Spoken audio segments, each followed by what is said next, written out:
Hi everyone, hope you're doing well from wherever you're watching this channel, depending on your time zone. Now, yesterday we had a very heated debate on the floor of the House between the Azimio la Umoja and the Kenya Kwanza side. And Kimani Ichung'Wah made some remarks, of which in my view, the way it was handled from the Azimio side in response, it was so amazing, and it ended up actually exposing the Kenya Kwanza government and backfiring just right at the doorstep of William Samoei Ruto at Statehouse. This is what Kimani Ichung'Wah said. Let me just quote him. The leader of opposition, Honorable Raila Amolo Odinga, pretends to be a Democrat, but he is not. He is nothing short of economic terrorist and an urban banditry terrorizing Kenyans. That is Kimani Ichung'Wah.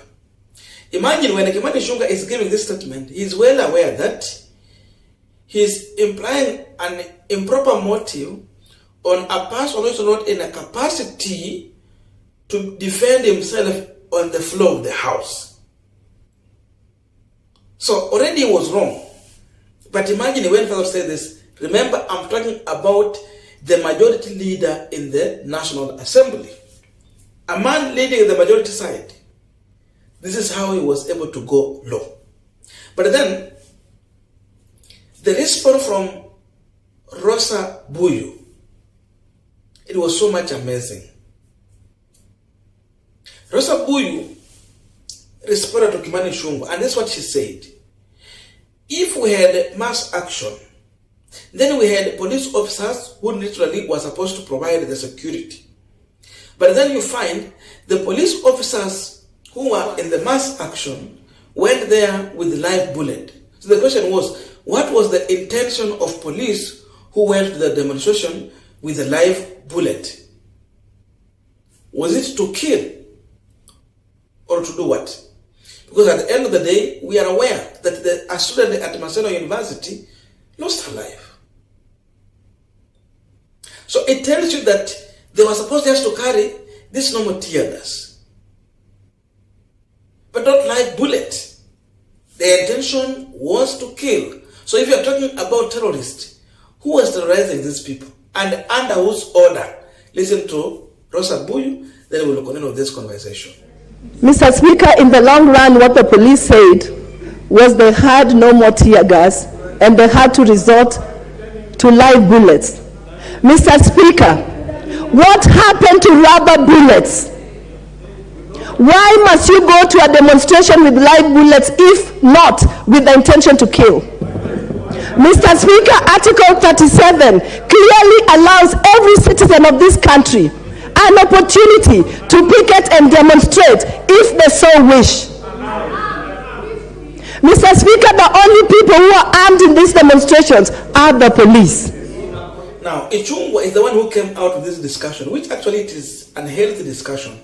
But what I'm loving about it is the response from the Azimio, which actually ended up literally leaving Ichung'Wah with a rot egg on his face. Because again, Millie Adhiambo responded to the same issue.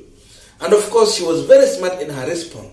Because this is, she went further to tell the speaker that if it were not for you, Mr. Speaker, if it was not for your order, I would have called Ruto a national terrorist. So actually she ended up saying that. So you are calling Raila a bandit and an economic terrorist, but this is your leader. And this is how I would have called him. Listen to her shortly, then from here we want to conclude this discussion to understand really in this country, who is this economic terrorist? And who is honest with the reality of issues in this country. Listen to her, then we continue with this. That when the business community restrained from doing their business, they restrained from doing their business because of fear-mongering by people like my good friend, who I don't want to mention lest he can stay a point of order. Mr. Speaker, I want to say that those who close their businesses close because of fear mongering, and we know my friend who does fear mongering.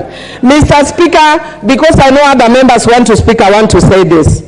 I want to thank you, Mr. Speaker, for giving this House direction that it is actually wrong for us to be mentioning other people who are not here and calling them names, like regrettably my good friend Honorable Ichung'Wah called Honorable Raila an urban terrorist.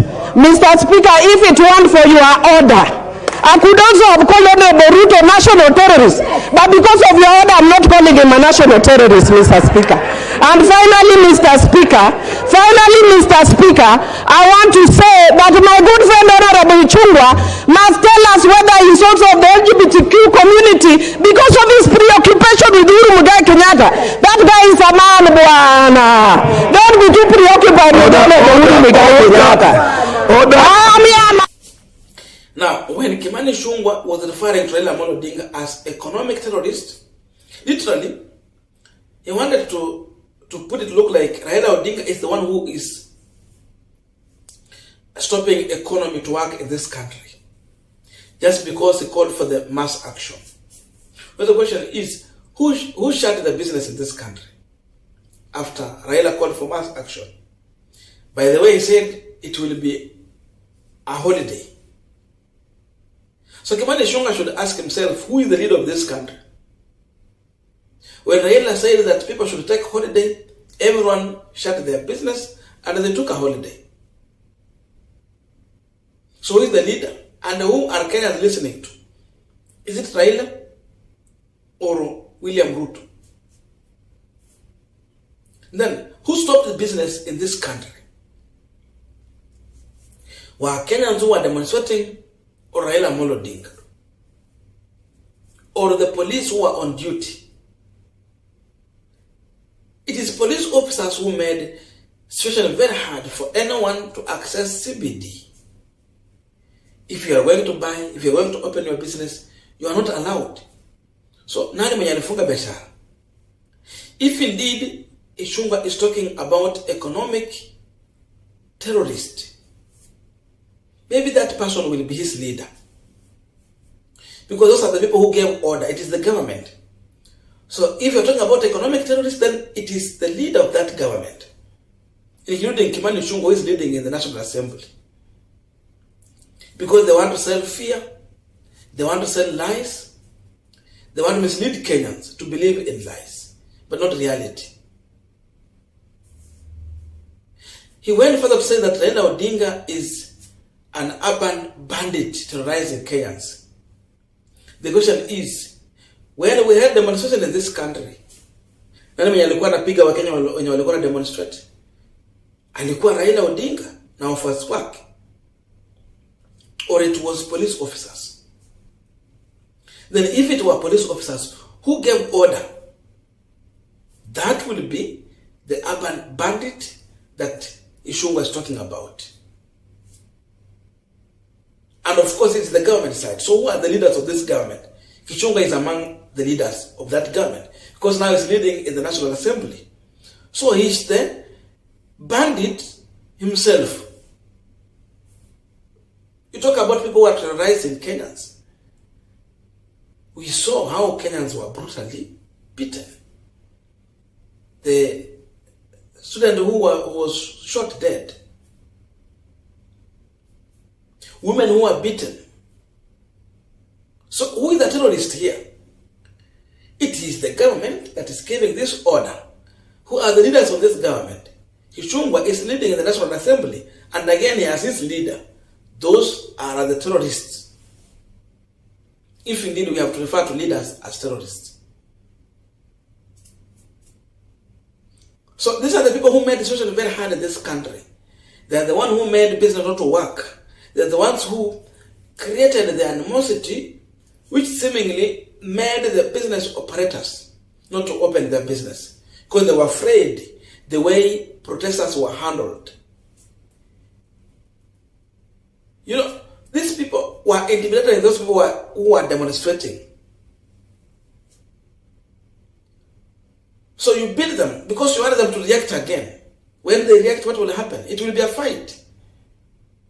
That's why we were seeing at some point, somewhere in Kisumu, the protesters were chasing police officers and they had to run for their life. Including even Nairobi, I saw some officers trying to jump on the wall. Because Raila is addressing people, they are silent listening. Then you go ahead and start spreading those water cannons to the people. And the bullets, live bullets, and tear gas. So who is the terrorist here? If these officers were terrorists, then what they were acting on whose order? So mwenye alikuwa anapeana order is the biggest terrorist of our country.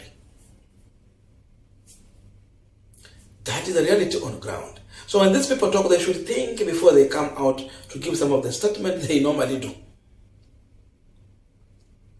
Before you call someone a terrorist, you should understand. Uko wapi? Wewe mwenyewe uko ndani ya nyumba ya glass. And you are trying to throw a stone at a glass house. Hii yake itapigwa mawe bwana. That is Kimani Ichung'Wah for you. So the Azimio side has got wisdom also to respond in a manner that paid these people on the exact way they look like, how they behave, and how they think. Because if he was very thoughtful on what he wanted to say, I think he would have measured his words before he come to give that statement. But he never measured what he wanted to tell people. He want to look popular. So populist politics. At the end of the day, you cannot play reverse psychology on Kenya. They understand very well. Wakenya wanajua watu wenye walikuwa wanawapiga tear gas bana. Wakenya wanajua watu wenye walikuwa wanawapiga mawe. Wakenya wanajua watu wenye walikuwa wanawapiga na wanawarushia hii maji. It was not Raila. Raila does not have that capacity. He don't command these numbers. It was the government side. And who are the leaders of this government? Ichung'Wah is exposing Ruto, Gachagua, Mudavadi, and the leadership at the National Assembly and the Senate. Those are the people he's exposing without knowing.